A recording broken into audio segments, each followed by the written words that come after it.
And we are live, and why is my. There it is. Gotta love when the computer starts to act slow.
Hello everyone and welcome to another episode of Paranormal Versus. I'm joined tonight by Michael Kopf and our guest Dave Emmons. Now, for some of our regular viewers, you might notice that we're missing a face here. Kell, she can't be with us tonight. There's a bit of a family crisis going on and they're relying on Kell to sort everyone out. So she's unfortunately busy doing that. So we'll give her a wave and say, I hope everything's okay. And hopefully next time she can be on the show. Right then, so tonight, as I said, we've got Dave Emmons. Now, Dave is quite a well-known character in the whole sort of UFO phenomenon. He's also got his own show on YouTube, and he's got some very interesting stories too. He's an author. He's got a couple of books out there. And I think without further ado, if we can let Dave sort of take over and just tell us a little bit about himself and all that kind of stuff. And yeah, Dave, take it away. Okay. All right, starting from the beginning, I guess after high school, I went into the military, and I was a combat veteran there as a platoon sergeant. I come out and I played music for 45 years, and I worked other jobs, went to night school, and in journalism. I got my background in journalism. That's what got me into writing, actually, finally, in my later stages of life. And I was a manager, a business owner, and at the end of all this, I thought, well, I'll start writing. So I wrote, and I've written 3 books, and this is my first one, the one we're going to talk about today. Cool. They, What Do They Want? And that's by Hangar One Publishing. And also wrote another book. It's Angels and Supernatural Entities. I wrote a book about the war, but we're not going to talk about that. I talked to the host here that I said I don't want to get into politics or anything. So, but I did write this book too, Senseless Wars and Conflicts. So I got into book writing, got into podcasting, and I'm finishing up a sci-fi book. So I'm going the opposite way now. I'm combining everything that I know that's factual into something that's sci-fi and put it all together. Like a E.T. and a human guy gets married and they have a baby and she teaches him how to be a hero, and he becomes a hero and fights the underground ETs, like the reptilians and the greys that are some of our evil enemies.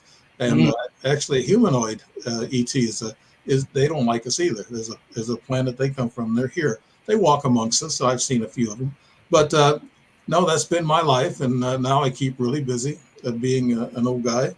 So and I'm doing shows like this with you guys, and this is something that I wanted to do. I feel I'm compelled to do it, because something inside me tells me to get out there and reach as many people as you can about the truth about UFOs and ETs, and also the truth about other things in which I talk about, not on this show, but maybe certain other shows I might talk about. But the world is in chaos, and the UFOs that we see now, or they call them UAPs, there's so many of them now. They're showing up, so that tells us something's going on this planet that they know about. There's chaos and there's things going on that might be happening in the near future. So that concerns me too. And that's what I want to reach out and talk to people about. That it's not going to be the ETs that are going to destroy us. If the ETs are involved, it's going to be a false flag situation set up by the New World Order or whatever. But that's as far as I'll go on that. But No, I guess Kell contacted me originally, and she's not here. So just want to say hi to her and thank her for contacting me. And then Michael, yeah, thanks for keeping in touch with me there too. And I guess what is it? Is it Matt? It's Matt. Yeah. Matt, yeah. And I want to thank all of you guys for inviting me. The UK, I've been on UK, I guess, podcast and radio before, and I've had several guests from the UK. So I got some strong ties with UK people. So this makes me feel comfortable being with you chaps. Good. Well, good. Yeah. I have to say, when I was reading your bio, there was a couple of things that jumped out at me, and I was like excited that you were coming on to get your take on. But before we get into that, I'm curious with you talking about the increase of the UFO UAPs. Do you follow the kind of guidelines that people say if it's triangular, that's ours, like deep state technology that's been reverse made? Or are you one of those that says, I don't know if that's a true way to distinguish ours versus theirs? Well, it is true. CGI is our most biggest pain. I think people make up these UFO pictures and videos, and a lot of CGI is actually diluting the truth and hurting people like myself. I've seen 6 up close UFOs, and no, these close up UFOs started back in '63 and '64, 1963, 1964 for me. So that technology wasn't really back engineered until maybe a little later than that. We don't really know how long they had this technology, our people, our militaries, and our political leaders, but I think it's been at least 60 years, and they're 60 years ahead of us, and we don't even know it. But no, I think you can tell the difference between, I saw a large triangle craft, and we'll start backwards and go forwards, I guess, a large triangle craft in 2011. And I was talking to my brother on the phone, and I saw 2 bright white lights coming towards me from the north. And I just lived about 3 or 4 houses down from my mom, and 2 of my brothers were there at the house at that time. So I told my brother I was talking to, I said, I'm going to have to, I'm from 11 siblings, so big family. But I told him, I said, I'm looking at something, I'm going to have to put down the phone. Of course, it wasn't a camera phone. It was one of those remote phones that you use out of your house. So I set it down and I watched this thing. It come towards me. Then I saw a huge triangle craft. It was a kind of like dark metallic gray, and it was coming about 30 miles an hour, 35 miles an hour, very slow and very low. And then it come towards me, and I saw the underneath side of it. It passed right over me. The center went right over me. I was standing in my driveway and I was looking up. It was about 8:30 in the evening. And I looked up and I saw this thing. It was so huge. It covered 8 houses. It covered our whole street. And our street was a dead end street. So it just covered our whole street. There were about 8 or 9 houses. And I looked up and I saw the 2 bright lights on either end of the back end. And then in the middle, I saw a large, it looked like it's 30, 40 foot, like a barbecue grill, like it had slats in it. I could hear a whistling or a sound coming out of it. That had to have been some kind of event. I saw a red light in the middle of the 2 white lights in the back.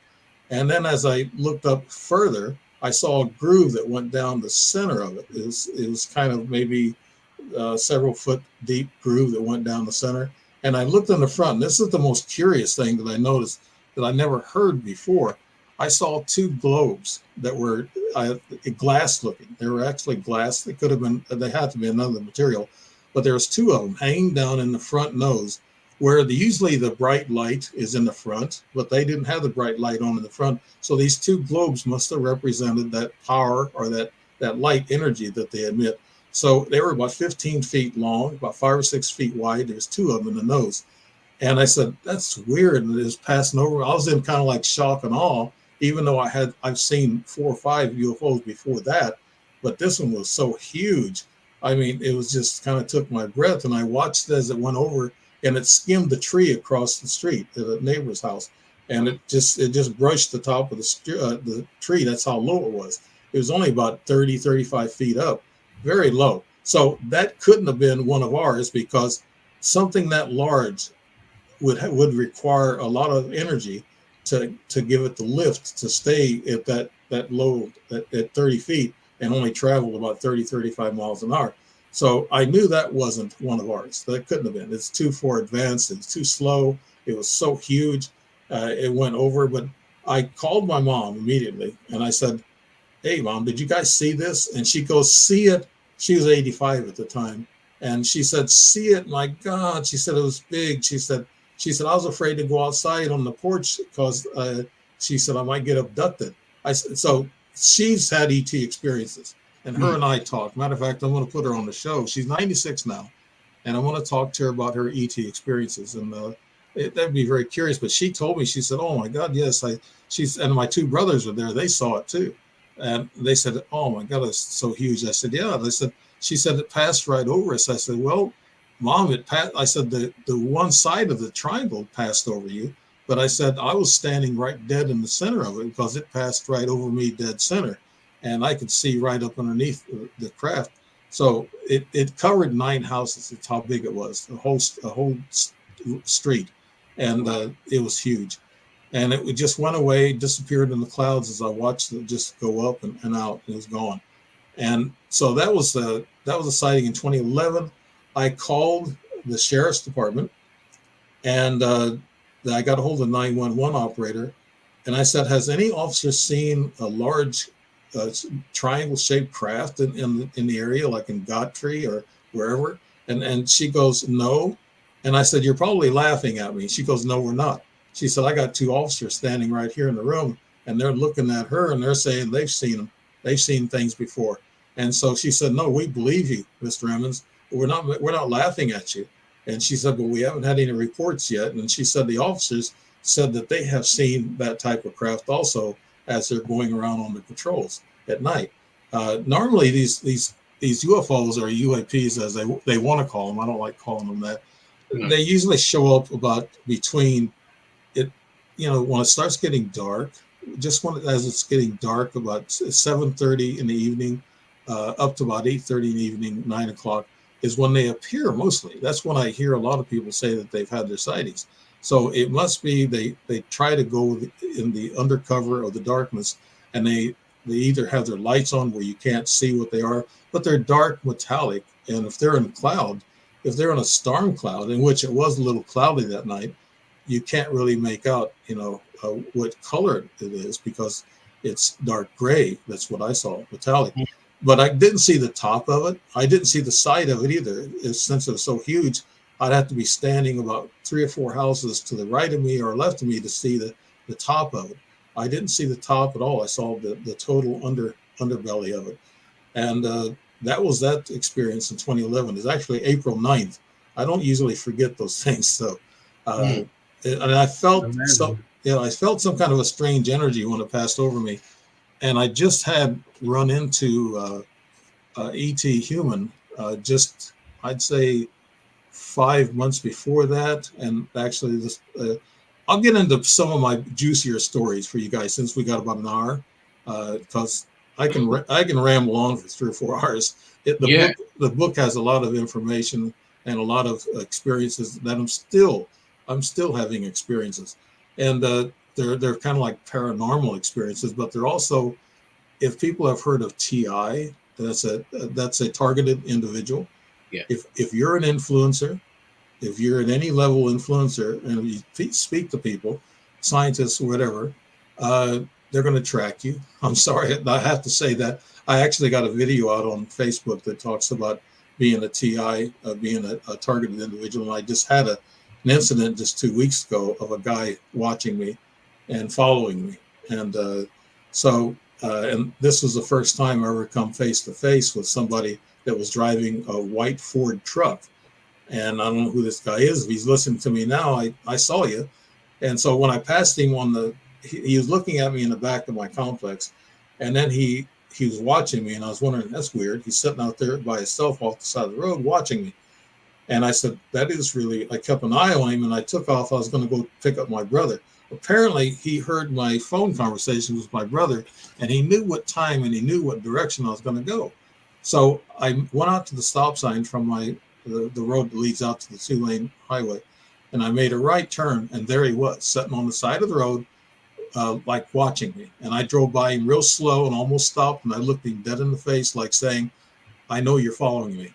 So I took off and went to turn left to the highway, interstate, and he was following me. And I thought to myself, okay, here we go. We're going to have a battle royale here. But he took off the other direction. He went straight north, and I turned because he knew I was on to him.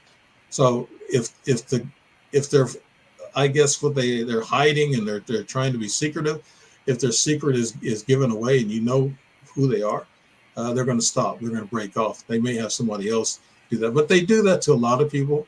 I was talking to Kathleen Martin, and she says, yes, I told her there's two types of men in black. There's one that is ET, and I think our people copied off of them or back engineered their tactics and what they do. And we have now, they don't dress in black hardly anymore. They dress like we do, just normally. They might just wear a t-shirt or Levi's. And so they do follow people, even though they don't have black suits. They are still kind of considered the men in black. That's funny, because I was literally just going to ask you that question. Do you think they are the new men in black? Strange. Going back to the incident that happened when you saw that huge triangular craft go over where you were, right. Was it emitting any noise? Did it make a sound? And could you feel any heat coming from it from where you stood? No heat, but I heard a hissing sound coming out of those grates, and that I was saying that was the ventilation, and that the heat that whatever their power generator that was putting out, we don't know exactly what kind of energy they're using. I know it's they got a anti-magnetic drive, that's for sure, that they use, but this was making a hissing sound. This is the first craft out of the 6 up close I've seen. This is the first one I heard. It made a little hissing sound. It wasn't very loud. You had to listen to it closely. It was just hissing out of those vents. That's the only sound I heard, and that's why I know it's not one of ours. It just didn't. Wow. Yeah. Now, if we can go back as well to the bit where you were touching, where you'd met some extraterrestrials before, humanoid extraterrestrials. Right. Well, this was one of my the triangle craft and the other 5 craft are the tops of my stories in my book, but there is one story that is actually at the very top story in my book, and the chapter is a little bit longer than the rest of them. And I was told by the publisher to break the book down into experiences or different, the different stories, and go from beginning to end. They made me rewrite because I had it in a journal, like a ledger form book, and I wrote it like that. They said, no, put the stories all together. Don't say this happened then go up to the. But here's what happened on October 4th, and I had a spiritual guide. She was a Native American spiritual guide. She told me I would meet this person on October 4th. She didn't know I was traveling. I was going to Sedona, Arizona from Illinois. She didn't know I was traveling. And she said, are you going to take a trip? I said, yes, starting in about 8-9 days, I'm going to take off to Sedona.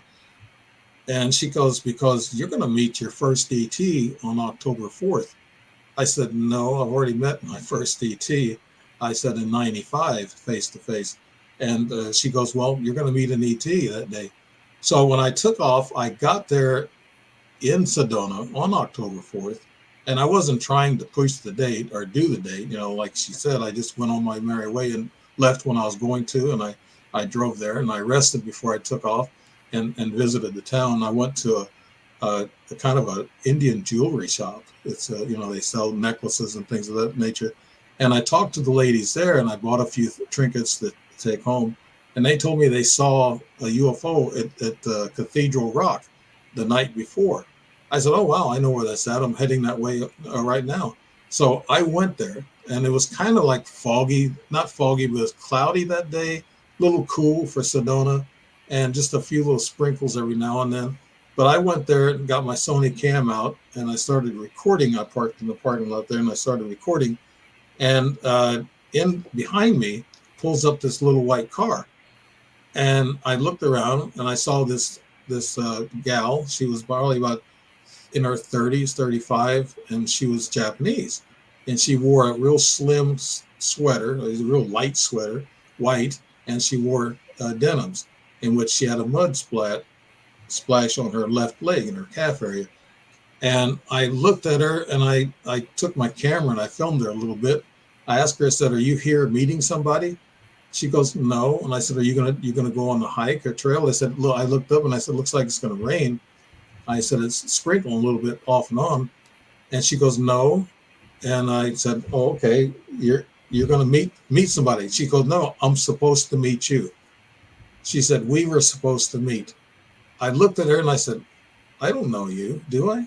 She goes, "No." I said, "You know me?" She goes, "Yes, I know you." And I said, "Wow." That sent chills up my spine. I thought, wow, and being a combat veteran, of course, I'm hyper alert on certain things. And I kind of took her as being, when she looked at me, she had really dark, piercing eyes. And she was attractive, a gal in the 30s and Japanese. And some guy said, "Well, Dave, that was a romantic interlude." I said, "No." I said, "After all this was all done, it was more of a father-daughter meeting." And so I told her, I said, "Well, you want to get in my car?" I said, "It's kind of cool, and you're not wearing many clothes." And so she said, "Yes." So we got in the car, and next to me pulled in another white car, and it had a guy in there in his upper 20s, and he had a kind of a close cropped haircut, and he had a kind of a headphone on. And I was wondering who this guy was. He didn't look at me. Normally, regular people will look around. They'll look around where they're at. He didn't. He didn't turn his head, and I kept watching him. He didn't turn his head one time to look at me or anything. And I looked over at her, and I didn't say much at that time. We started talking, and she said she couldn't read English, but she can talk it. And she says she knows 20 languages. I said, "Oh, wow, you must be super smart." And she just looks at me. She goes, "Yeah." And I said, and she asked me to read something that was on a chain or a locket. And I actually give her one, a chain, a little crystal. And I said, "Here, you got to have a souvenir from Sedona." And she asked me to read what was on the paper. And so I read it to her, and I looked at her kind of weird, and I said, "You know 20 languages, but you can't read?" Apparently she must have been reading symbols or whatever. And so I just, as we talked, I think she kept talking to me she said about her parents not treating her right. And I looked, I'm hearing background noises. Yeah, me too. Oh, sorry, it's my dogs and there's thunder. Okay, I was just a little worried that maybe they're watching us now. That's what I was thinking. Yeah, we've been talking. Oh, okay. But no, she kept asking me emotional type questions because that's where I got most of my information from her, from the little red flags that were jumping up every time she'd ask me a question. She said, "What would you do if you were at a place of employment? You had a person that you work with, a workmate, who constantly gave you trouble." I said, "Well, I'd have to have some kind of peace with her." I said, "Because if you're fighting on the job, you both will get fired." I said, "I wouldn't do that." I said, "Just tell your piece and make peace and go about your way." And then she asked me. She said, "Well, my mom and dad are really mean to me." And I said, "Oh, that's sad." I said, "I had a dad that was kind of mean to me a little bit too." And then she started crying, and it was a fake cry. I could tell it was fake. And I felt her hand. She had her hand on my console, and her hand was really hot. I mean, burning hot. And I thought, "Oh, wow." I said, "Are you okay, Hiroko?" She goes, "Yes, I'm okay." I said, "You're burning hot." Daryl Sims, which is a famous implant guy, and he talks about humanoid ETs a lot. He told me, he said that she was practicing. She said she was eliciting emotional questions from you to learn how to be more emotional, and like us humans, they don't know emotions. They don't know human emotions, so they have to learn that from us. And as we were talking, this guy had pulled out, but he pulled back in again. And that's when I was starting to wonder what's going on with this guy. And I looked at her and I said, "Do you know him?" And she just looks at me. She goes, no. And I kept watching, and he didn't turn.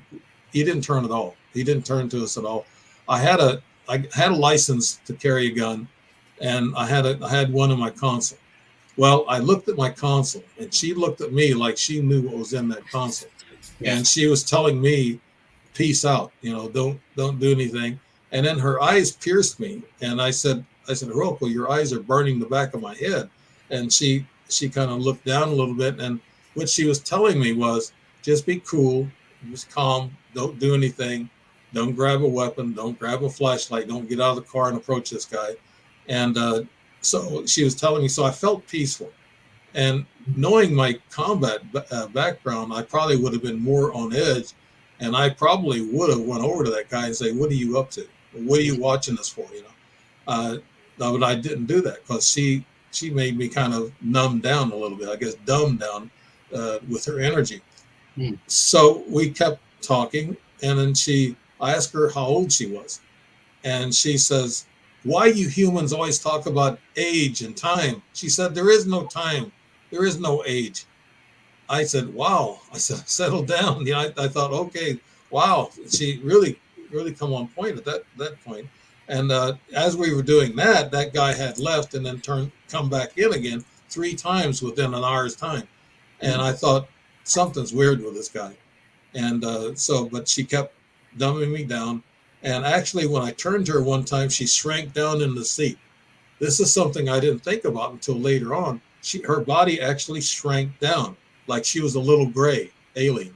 And I think she was shape-shifting. She was a gray alien, but she shape-shifted into a human. And it's easier. Daryl Sims told me it's easier for them to shapeshift into an Asian person than anything else, because the gray, and they can shapeshift into a smaller Asian looking person. So I said, okay, it's not discriminating against Asians. I'm married to an Asian Filipino, so I don't discriminate. But she was smaller, and I was kind of so dumbed down that I didn't come on point about that issue looking at her. And I thought, my goodness, I said she got small, and I didn't think about it until afterwards. But then we kept talking. She tried to keep eliciting emotions from me. And this was about 8:30, 9 o'clock in the evening. It was getting dark. It was dark at that time. And this guy never came back after the 3rd time. And so after a few more questions that she asked me about, my sisters and brothers, how do I feel about them? And again, she's trying to elicit emotions from me and learn things. So I told her, I said, well, you want to have breakfast in the morning? I told her, I said, so we can take off and leave here. And she goes, sure. She said, I'll meet you. And I said, okay. And the 101, I guess, omelet place, it's called there. And it's one of the better restaurants in town there, and probably one of the better breakfast restaurants around. But so I took off and I followed her. I tried to follow her, and because she was going back to her lodge, I was going back to mine. And she was driving so fast that I didn't want to drive the speed that she was driving, because the cops would pick me up then. But I just turned off and I went back to my lodge. I went back to my legal notes. Of course, I was always prepared. I had cameras, and I had my laptop computer with me, and I took down a yellow notepad and I started taking notes on everything she said and done. And so the next morning, I got there to the 101 pancake place. It was about 9:15. We were supposed to meet there at 9:30, and she didn't show up at 9:30. And I thought, where's she at? I guess she's gonna blow me off. I said, no. So I got a message saying that she was coming. 10 minutes later, she arrived, and I looked at her and I said, I got your telepathic message. And she looked at me funny. I said, I knew you were coming, and so I waited here for you. And I said, did you check out of your room? She goes, yeah. I said, do you use a credit card? And she goes, yeah, but she acted like she didn't know what was going on. She had a handler that takes care of her. They usually come in threes. David Jacobs talks about this in his books, Dr. David Jacobs, that usually a hybrid alien or a shape-shifting alien will actually have a human handler and security with them as they go through their training methods and meet up with humans. Well, I told her, I said, did you check out? She goes, no. And I said, well, you need to check out, or they'll charge you another day on your credit card. And so I looked up her where she stayed, and I said, here, you can call them. She called them, and they said, yeah, you're okay, you're checked out.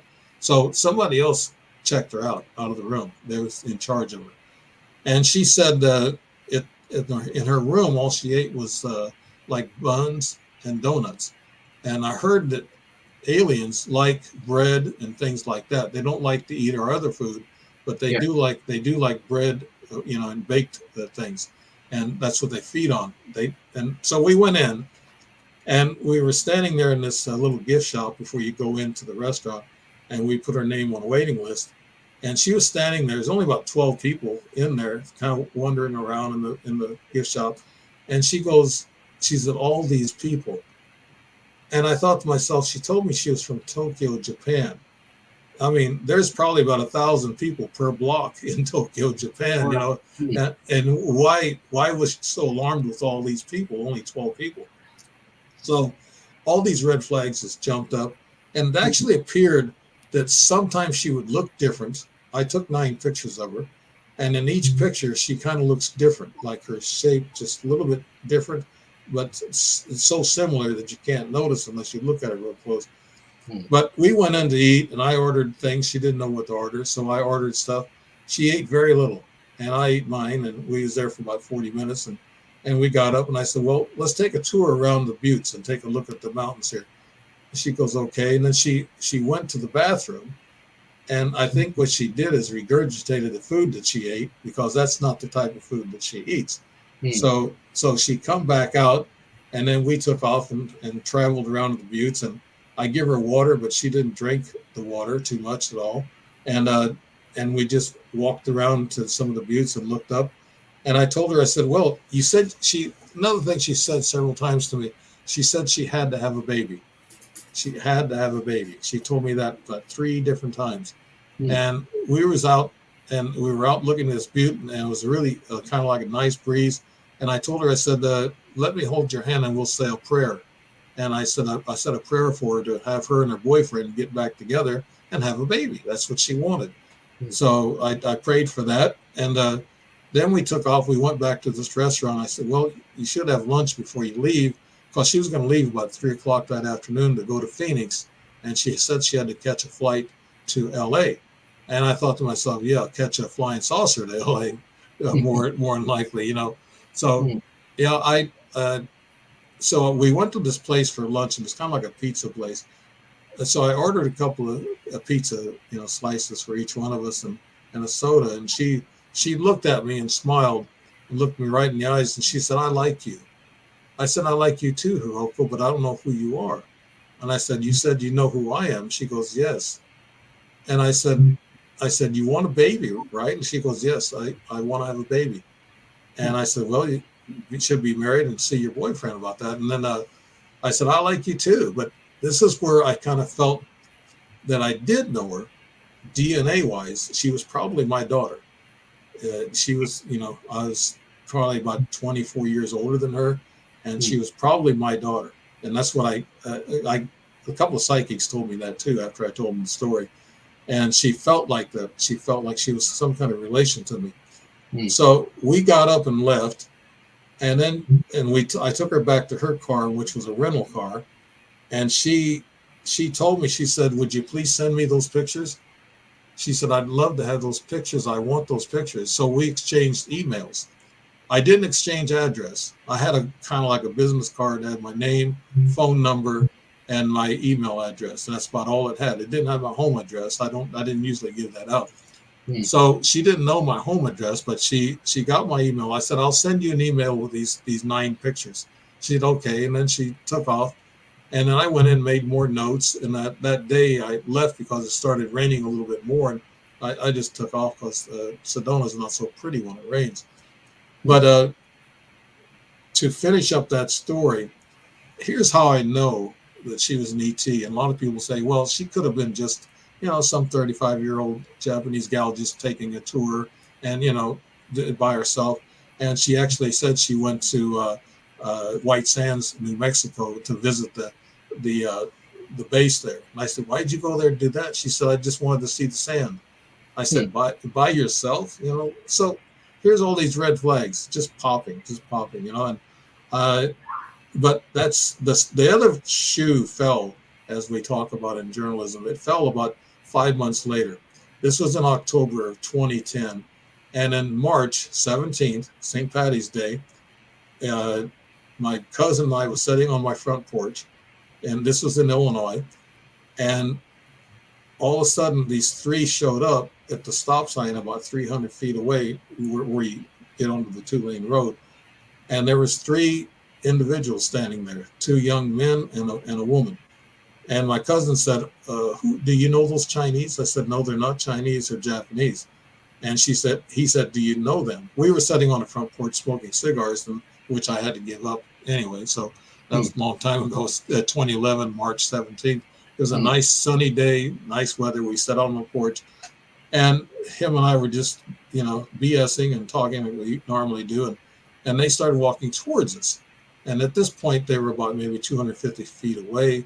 And then when they got in a little closer, the female, Hiroko, in which I knew exactly who it was because her hair was the same length. She wore the same clothes, a real slim, white.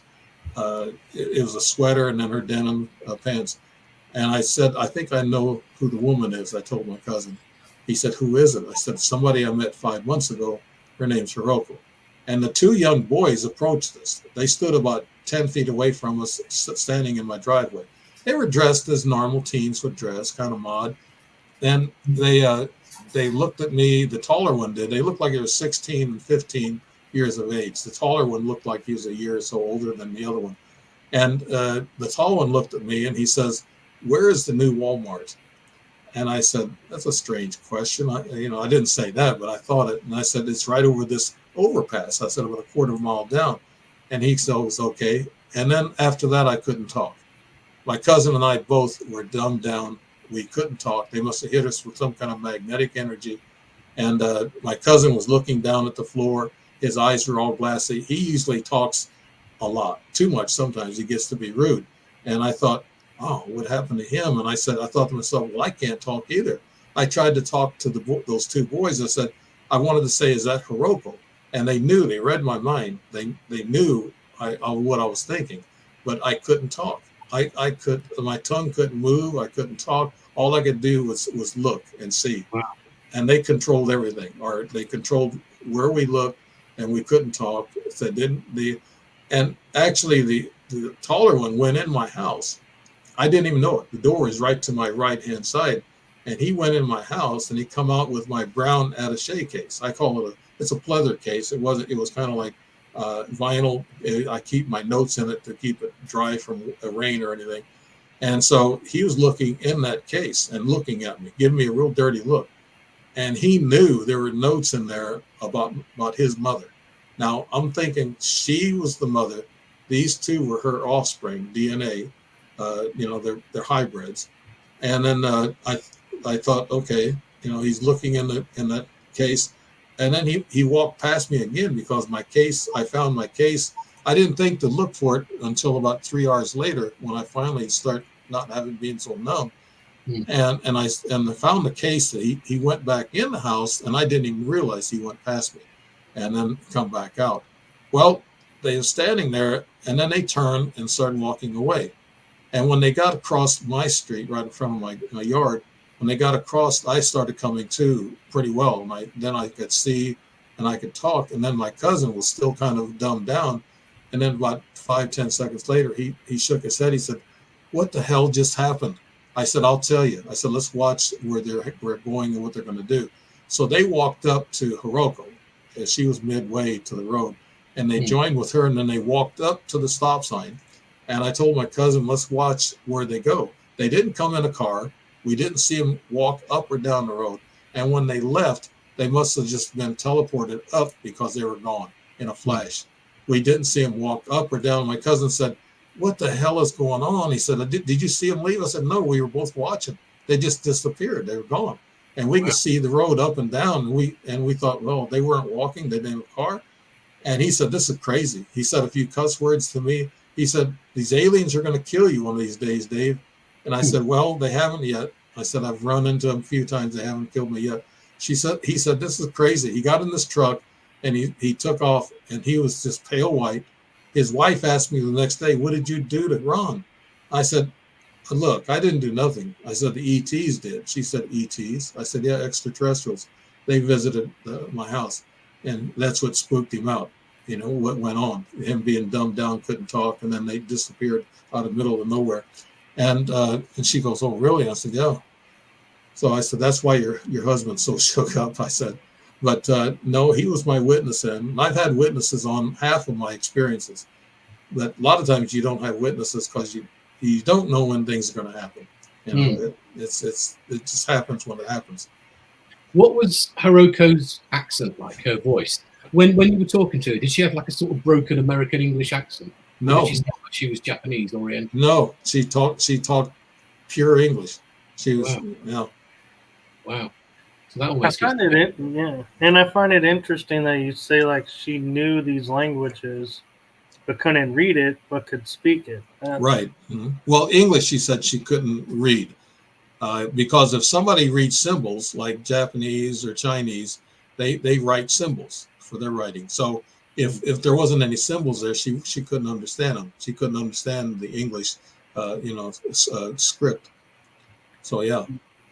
I wonder what the other languages were. I don't. She didn't really say. I didn't talk to her about that. I just was more curious about her personally, and I asked her why she had to have a baby. This was in the car, and she said, "I just do. I gotta have." I said, "Well, you're not that old yet. You're not to worry about it." I said, "You're still, and that's where the age thing come up, and that's where she come on point. But I found out why she had to have a baby. I felt those two young boys were part of my DNA.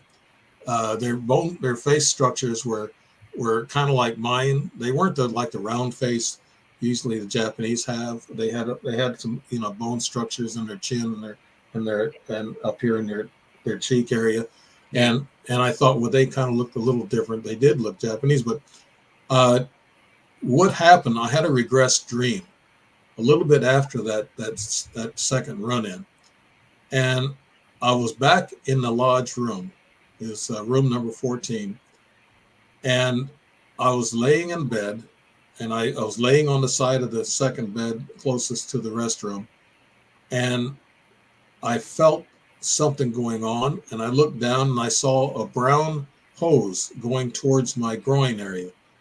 And they had my right knee up, and I saw somebody manipulating. It was a kind of a dark shadow, and I tried to kick it away with my knee. And when I did, they knocked me completely out. I was out, but they messed up a little bit. They got me up, I guess, to erase my memory. And how they erase your memory is it's a bright light. It's about 6-7 inches long. It looks like a fluorescent tube, except it's it's smaller and really bright and intense. And they got me up and walked me. One had my arm on one side and the other one the other, and that the one was on my right side was shining the light in my face and go up and down my face and in my eyes. It was so bright it hurt my eyes. And I was walking towards the patio doors, which was the doors to my room, and they kept doing that. But I saw a silhouette of two people sitting at this little table.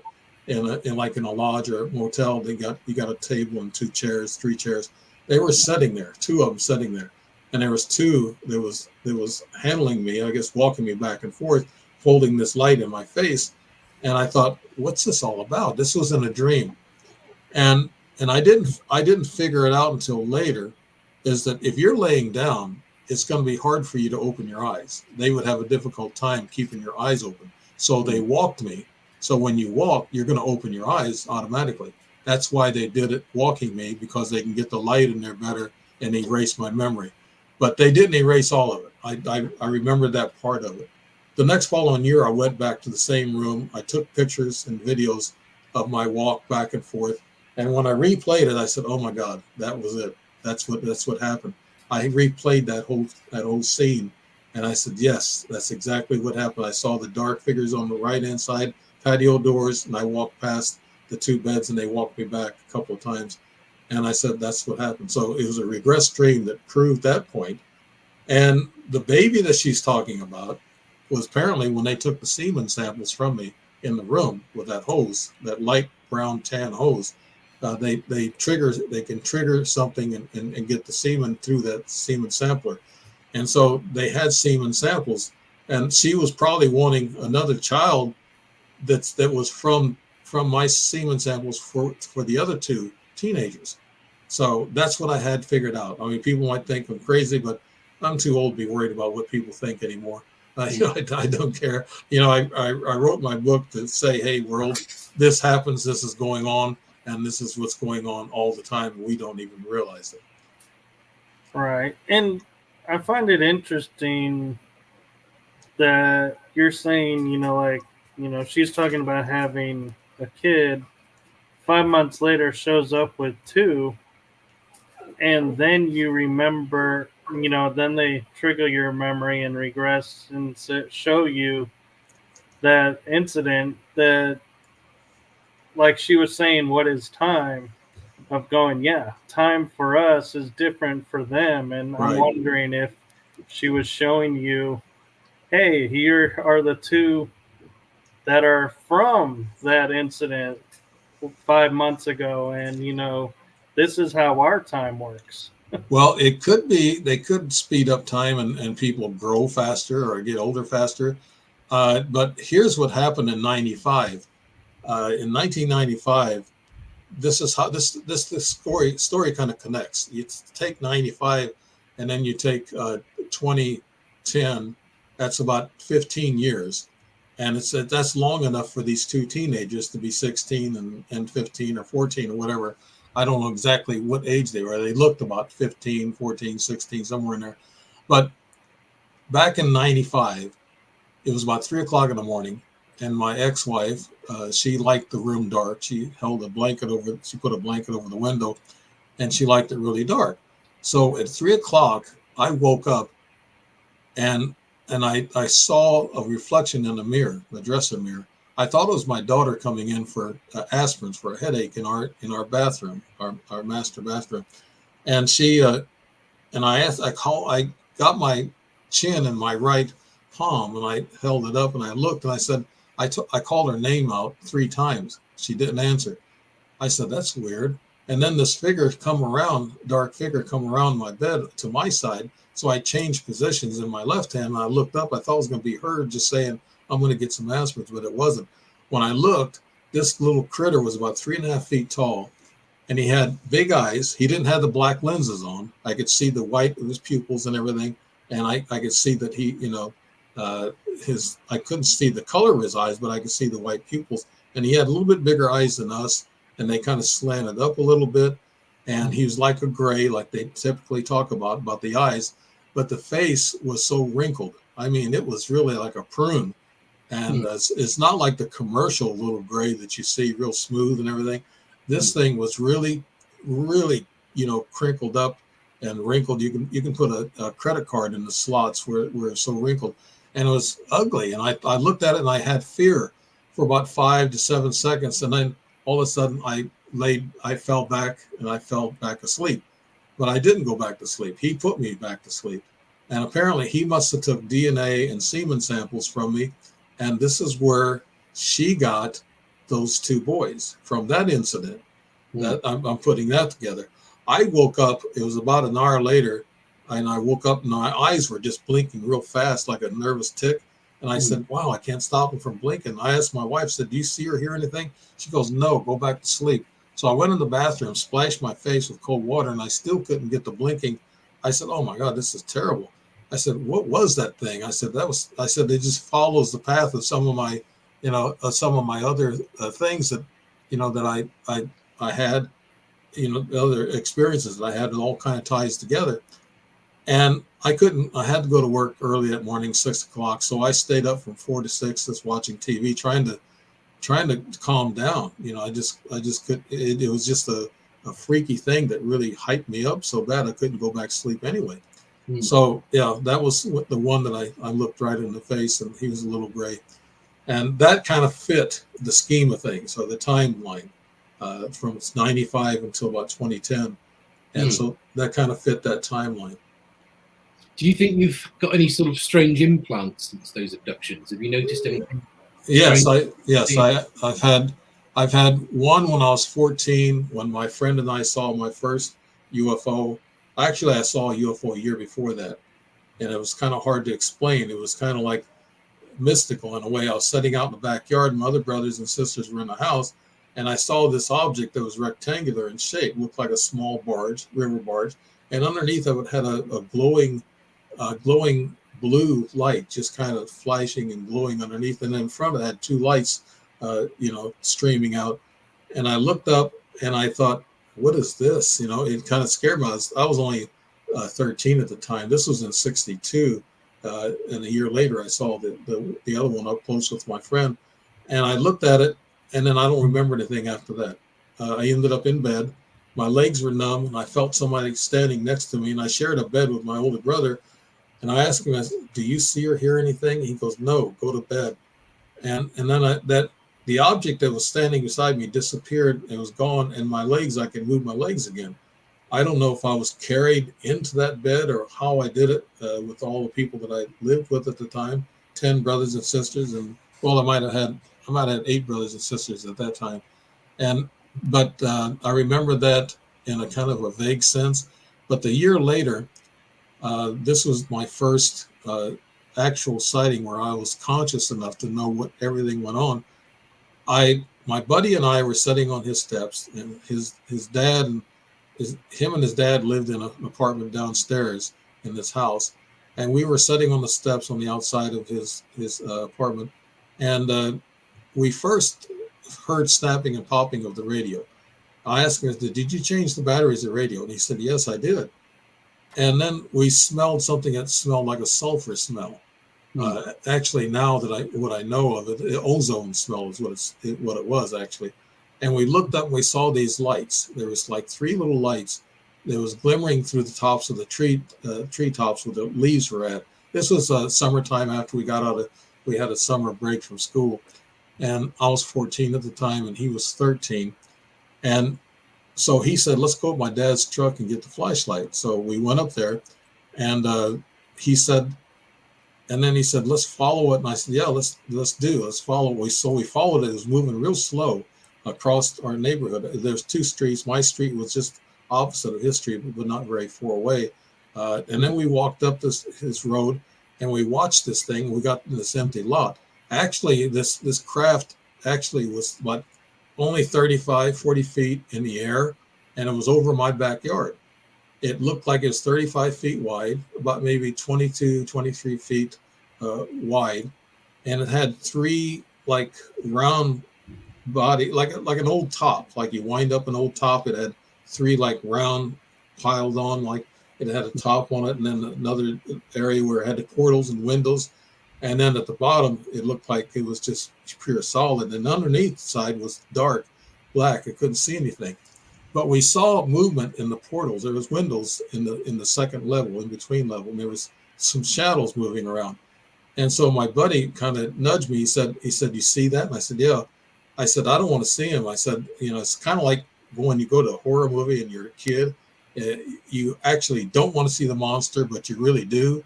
To find out what it looks like. So I was standing and said, I don't want to see him. I said, this is scary. So, and then we pinched each other, make sure we wasn't dreaming. And he hurt when he pinched me so hard, it hurt. And I said, wow, that hurt. And he said, well, I got to make sure we're not dreaming. I said, we're not dreaming. I said, this is real. I said, we're awake. And we were standing together. And then after that, we don't remember much. We don't know about what time it was. I think it started after 10 o'clock, maybe between 10 and 10:30, but we're not really sure. We know it was dark time, and we ended up standing in that vacant lot, and then I remember seeing this thing shooting straight off to the west. When we first saw it, I went back later, some years ago, and I looked at the angle. We were looking at this thing in the southwest, looking due southwest, but when it took off, it took off due west. So that means that it moved about 30, 40 degrees, and we didn't see it move because we did not see it move when it just stationary. So I thought it moved, and while we were on that UFO, and so we went to our respective homes, and my buddy said, "I'm gonna go tell my dad." He goes, tells his dad, "Dad, I just saw a flying saucer," and he said, "Yes, son. Yeah, sure you did. Now go to bed." And when I got home, my mom had the door locked, and she had to unlock the door. And she goes, "Do you know what time it is?" And she thought I was going to stay all night with my friend at his apartment. And she said, "You know what time it is?" I said, "No, but I wish she would have told me. I wish she would have told me what time it was." And she said, "I saw a flying saucer, Mom." She goes, "I'll fly and saucer your butt, and I'll get in the house." And so that was it of that, So I wish she would have told me what time it was. That's one thing I missed. Yeah. Do you think you were missing time during that experience? Yes. I had a regress dream. It took several years to have this regress dream. And it's weird that things will come back to you even years later. Well, I had a dream that I was on board this ship. I was on a metal table. I was sitting there. I was trying to button my shirt, but the shirt was too small. I was kind of a chubby guy as compared to my friend who was a little thinner than me. And I felt the heat. It was kind of dark and hot in that room, but I felt my friend's presence. He must have been just a little ways away from me because I felt that he was in the room with me. I didn't see him, but I felt his presence. But I couldn't get the shirt button; it was too small. So they got our shirts mixed up when they had us, dress up again. They had our shirts mixed up. So and then I finally, I guess, apparently got the right shirt, and they put us back down on that lot. And so I told him, I said, "Do you remember that?" He doesn't have a recollection of being on that ship, but I do. I remember that. My brother keeps telling me he doesn't have the consciousness and he doesn't think about opening his mind up to all those possibilities. He did see the craft, and he goes along with me. I got him in the book, that he saw this. We saw it together, and but he was listening for sound, and I was looking at the windows and the shadows. But he said he heard a hissing sound. I didn't hear it. He said he heard a hissing sound. You take two people, and they'll pay attention to certain things in a experience or a happening. So, but he didn't experience that being on the ship, and I did. I said, "Well, we were abducted. That's why we were late getting home. That's why my mom chewed me out, because we wouldn't have been late if it hadn't been for that." I said, "We were on board that ship," and so I got an implant. 2 weeks later, after that event, in my left testicle, I felt a lump, and I thought, "Well, what's going on here?" And I looked down, and there was a cut line. It was a red line, like a laser line. I know it now as a laser line. So I took that little bump and I pushed it out of that same laser line. It did not bleed. wasn't a drop of blood, and it didn't hurt too bad. I got it out of my hand, and I looked, and it closed back up, and it was sealed, the red line. And then I got it out of my hand. It looked like a little Advil or a little M&M, and it was ash color, light color. And then as I held it out, it started getting darker because of the oxygen was getting to it. I showed it to my mom, and she goes, "What is that?" I said, "I got it out of back then I said the word right out, but out of my left testicle." And she goes, "That's an ingrown hair." She said, "Throw it away." I said, "No, Mom, it's not an ingrown hair." She said, "What do you mean?" I said, "There was a red line that was cut." I said, "It was about an inch long. It's red." And I said, "It was cut." And I said, "I took it back out of that thin red line. It had an opening to it." And she looked at me kind of weird, and she was dumbfounded. She didn't know what to say. She said, "Throw it away anyway." So I did. So that concluded. That was I guess the third foot that fell after regress dream, and then that implant. So that confirmed. When you showed your mother that implant, and she'd already had ET abduction experiences before you showed her that. She had sightings of flying saucers.